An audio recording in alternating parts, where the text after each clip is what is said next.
Hey guys, welcome back to Tejas vlogs. ఈరోజు మనం bread pudding అయితే చేస్తున్నాం. దానికి కావాల్సిన ingredients: dry fruits, bread, sugar, custard powder, cream, milk made, milk. ఇప్పుడు మనం custard powder 3 table spoon add చేయాలి.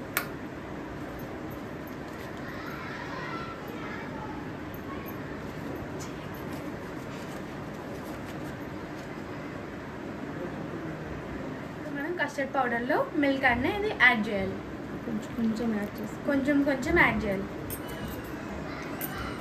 మంచిగా ఉండలు లేకుండా మిక్స్ చేసుకోవాలి. పాలు అయితే హీట్ అయ్యాయి. నెక్స్ట్ షుగర్ అయితే యాడ్ చేసుకోవాలి.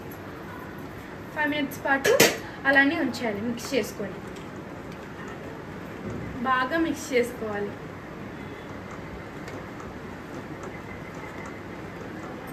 తర్వాత కస్టర్డ్ పౌడర్ ఇందాక మిక్స్ చేసుకున్నాం కదా, అది పాలలో అనేది యాడ్ చేసుకోవాలి.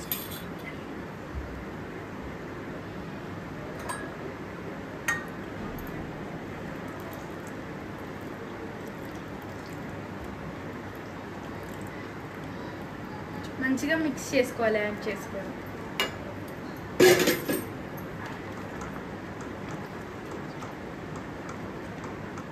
ఇందాక మనం కస్టర్డ్ పౌడర్ యాడ్ చేసాం కదా, దాన్ని ఉండలు లేకుండా కలుపుకోవాలి.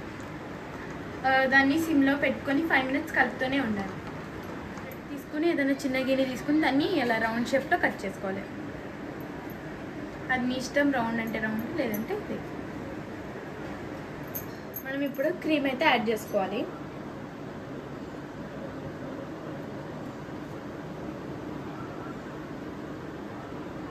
తర్వాత మిల్క్ మేడ్ అనేది యాడ్ చేసుకోవాలి.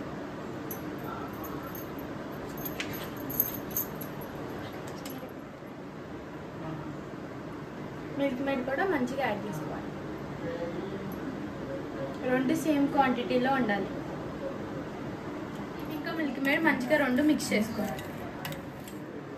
ఇందాక మనం బ్రెడ్ రౌండ్గా కట్ చేసుకుని పెట్టుకున్నాం కదా, ఒక నీట్ బౌల్లో దీన్ని ఇలా సర్కిల్ షేప్లో చేసుకున్నాం. లేదంటే మీరు వేరే షేప్లోనే చేసుకోవచ్చు.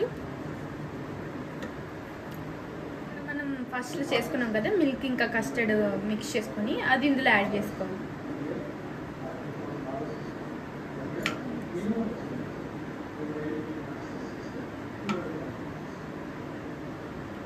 మంచిగా యాడ్ చేసుకోవాలి.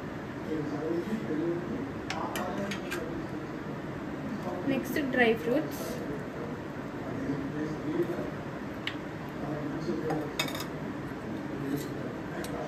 అక్కడ మనం మిక్స్ చేసుకొని పెట్టుకున్నాం కదా మిల్క్ మేడ్ ఇంకా క్రీమ్, అది యాడ్ చేసుకోవాలి.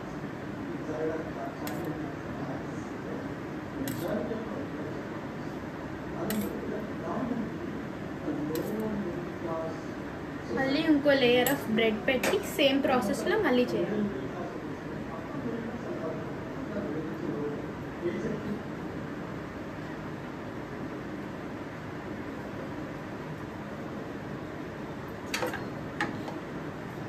మళ్ళీ ఆ మిక్చర్ అనేది యాడ్ చేసుకోవాలి.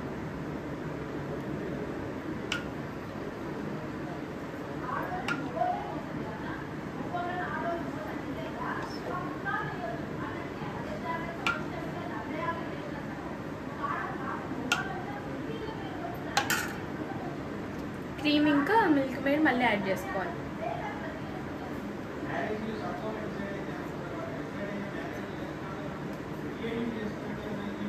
నెక్స్ట్ డ్రై ఫ్రూట్స్ వేసేసుకోవాలి.